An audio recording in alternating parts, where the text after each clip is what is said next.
literally, I remember having this conversation with Billboard where I was like, we have like 90% of our mentors are part of your power players, and like 10 out of, or 11 out of 15 of your women in Music Canada are part of our community. So like, I know that there's an impact that we're making. Absolutely. And I hope that one day our executives are kind of like running point on a lot of the labels and label meetings. I'm sure they will. I started Girl Connected in 2018 because I noticed that I would literally be outside of clubs and people would be like, I love doing what you're doing. I want to do what you're doing. I want to get in the music industry. And I'm just like, this is not for everybody. This is not, and not to discourage anyone, but it was just more so like, I wanted to provide some insight as to what the job was. Additionally to that, people kept asking me to recommend people for jobs. They still do.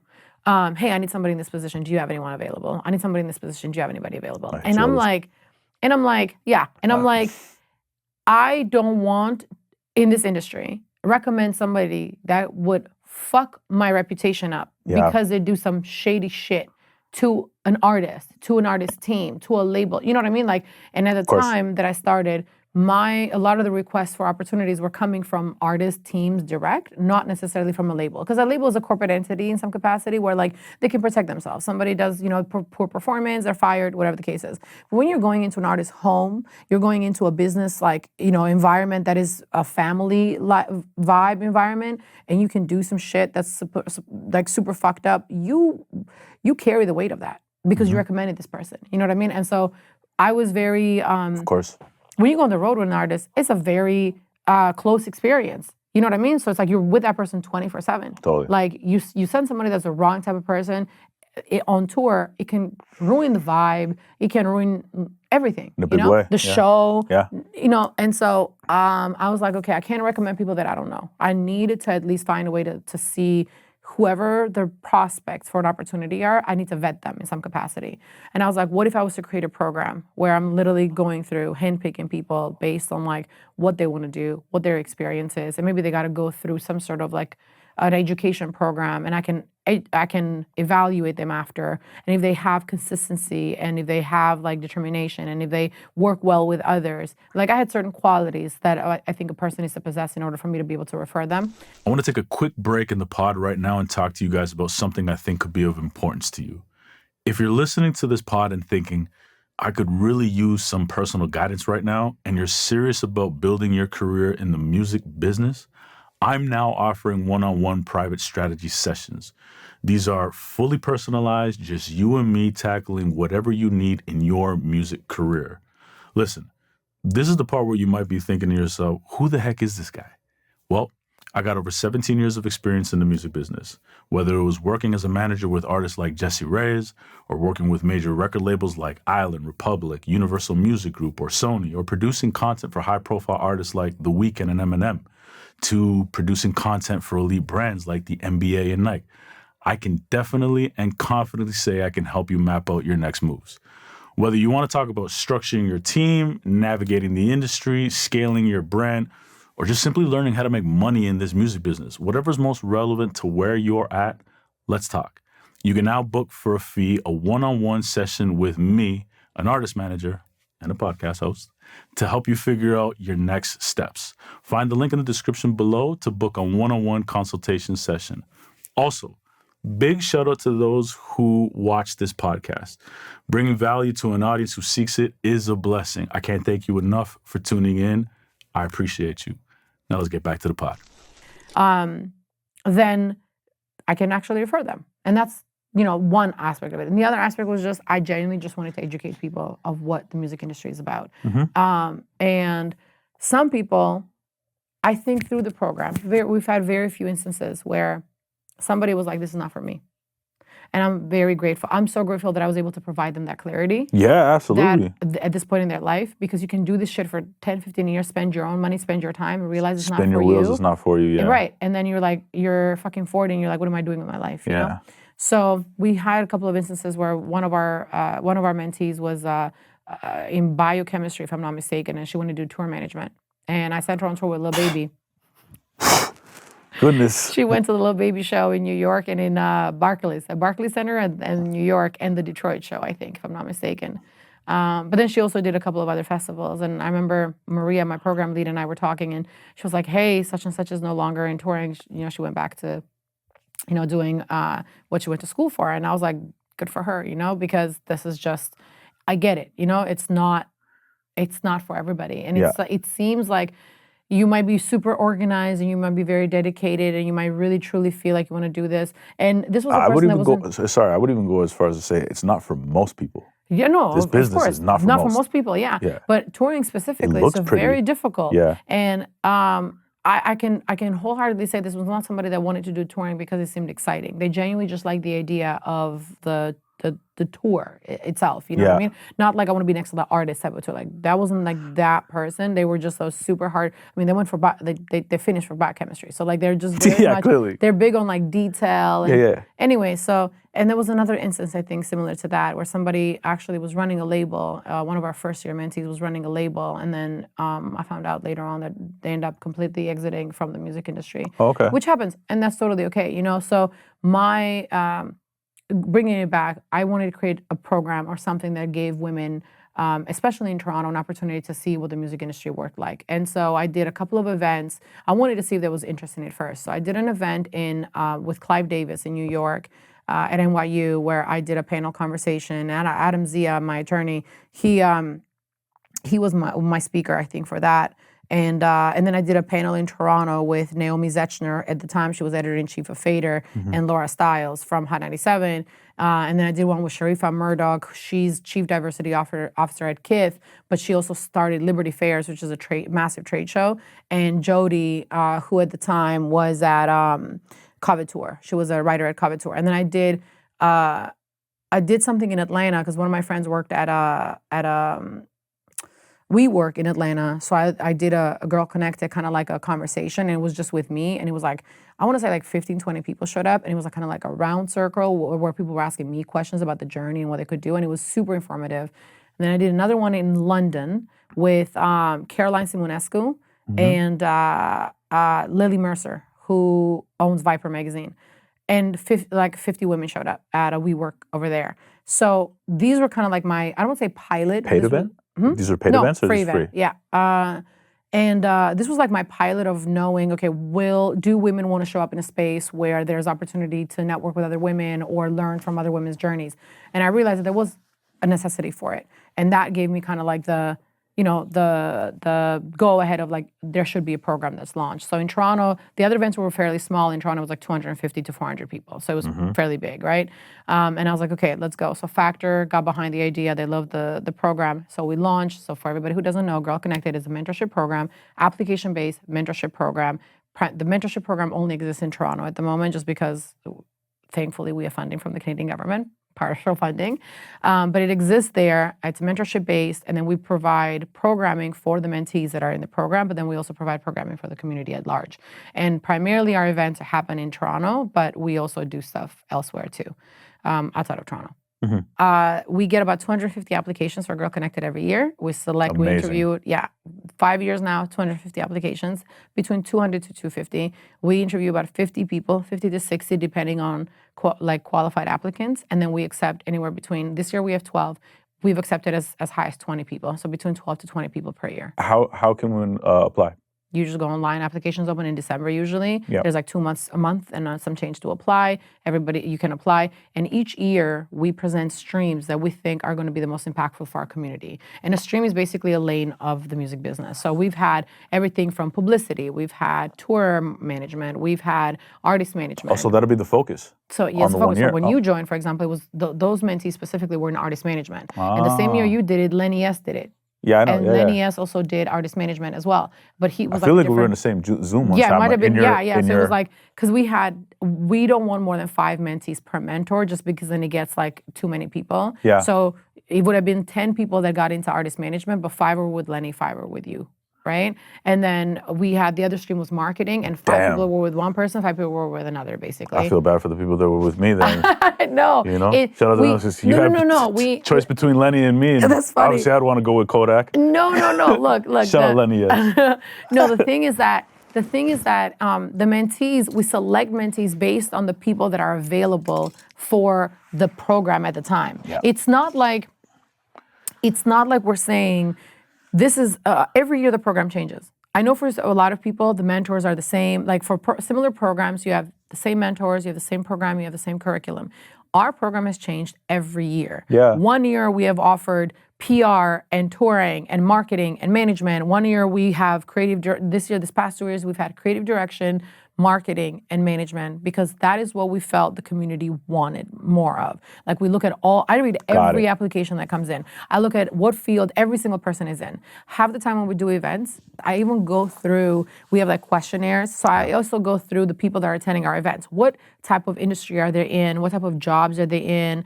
And so I do this myself to make sure that I'm creating the right programming for the program. Okay. So that the mentees that are coming in are like, they can truly benefit from the people that are participating in the program, like the mentors in the program. So when the people that were working with you, 2 of the mentees, I believe, had Latin artists, if I'm not mistaken. So you would have been more impactful in advice to them than Lenny. You know what I mean? In a way. Whereas like some of the people that Lenny was supporting had a different, you know what I mean? Like had different paths. And so we make sure that when we're accepting, if I know, for example, that in 2026, I'm going to have Ruiz available and Lenny available and Gordon, let's say, available, right? As mentors. And by the way, mentors are men, women, it doesn't really matter, because I want everybody's experience. I want people to know that there's like, you can learn from everybody in the business. So if I have these 3 mentors available for next year, I'm going to select, when applicants apply, I'm going to make sure that they are in that same lane that your paths are in, where you can advise them based on that, right? I'm not going to be like creative director. I'm going to accept people who are applying for creative direction and they're going to be working under Gordon, for example, right? Because his expertise is primarily in management. Yep.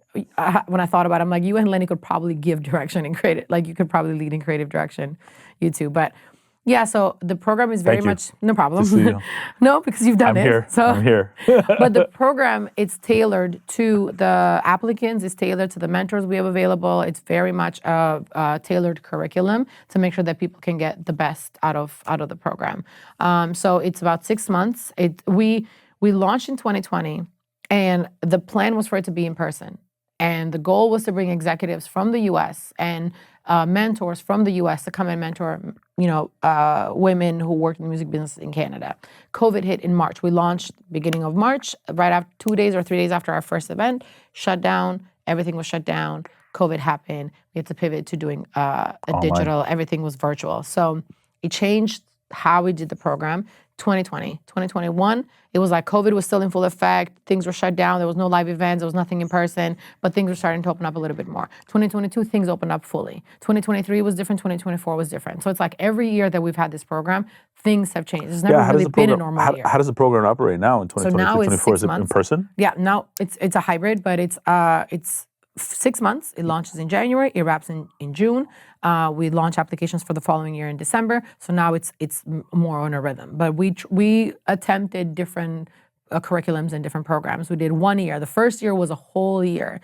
Year 2 was 6 months and then 6 months. And that was a lot to like go back to back to back, right? Year 3 was, I think, 8 months or something like that. So it's like it's changed every year. The focus remained the same. The projects remained the same.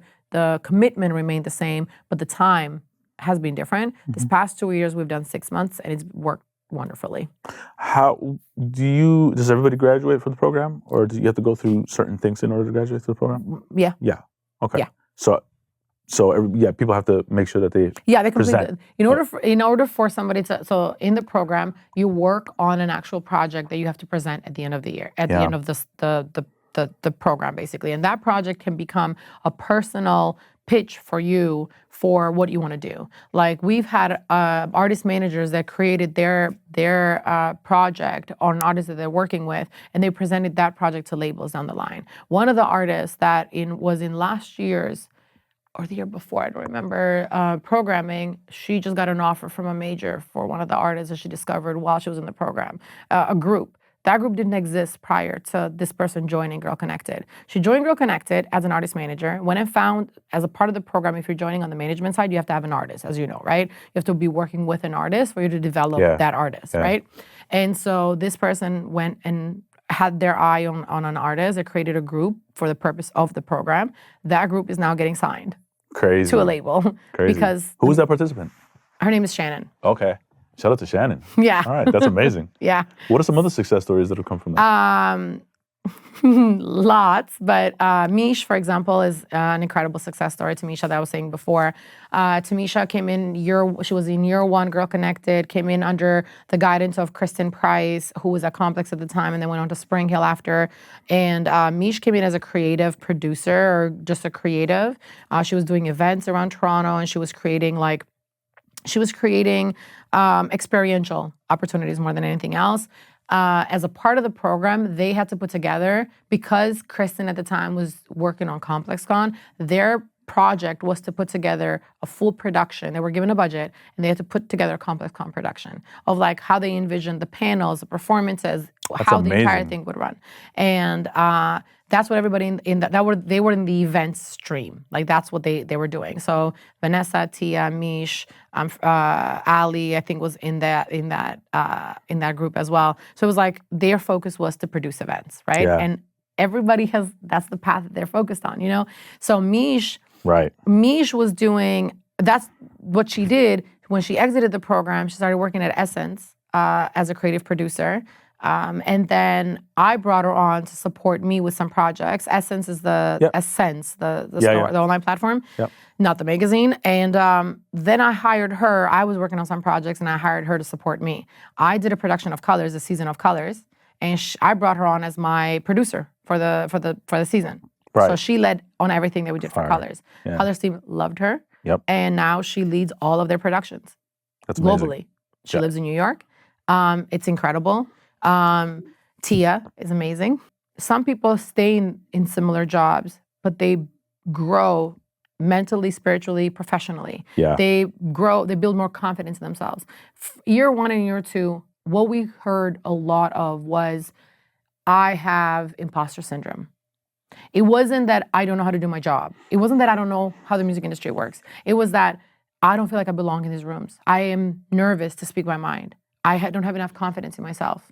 I hate my job. I don't know how to move up from it. And so that's a real fucking challenge. And unfortunately, it's a challenge beyond the music industry, because we got applications in every fucking field, even though it says music industry and it literally is listed into like creative and all of this. We get applications especially year one and year two, we got applications from women in different fields. They were just like, I just need a support system. I just need a community. I feel like I need to grow professionally, and I'm hoping that somebody can help me. And it's just so sad, and I wish that I could provide that kind of guidance for everybody, but like my expertise is not in everything else, you know? I want to focus on what my expertise is in, which is the music industry. Of course. So, but yeah, Vanessa, she grew with Live Nation. She's now, I think, head of all hospitality for all Live Nation venues across Canada.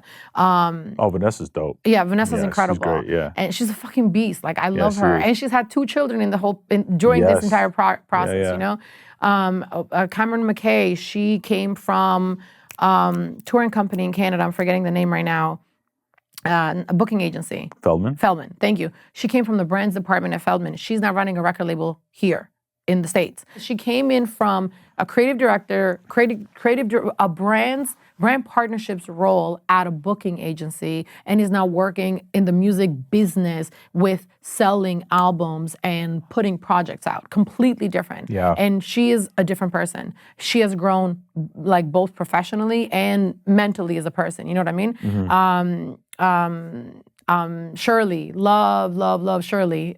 She came in from Feldman as well in the similar role. She's now at Universal Music Canada, A&R admin.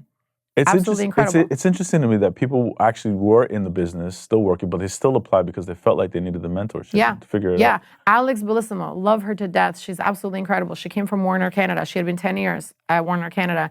After the program, she joined the Warner team here. She's been here for 3 years. Yeah, she relocated. Right. Absolutely incredible. You know, so it's like, you know, I welcome people who work in the business, because at least they have some insight of like the music industry, and they just need a little bit more guidance. And sometimes it's just confidence. Sometimes it's just like being like, yo, I know this shit. This shit is crazy. So there's a lot. To me, everybody's a success story. You know what I mean?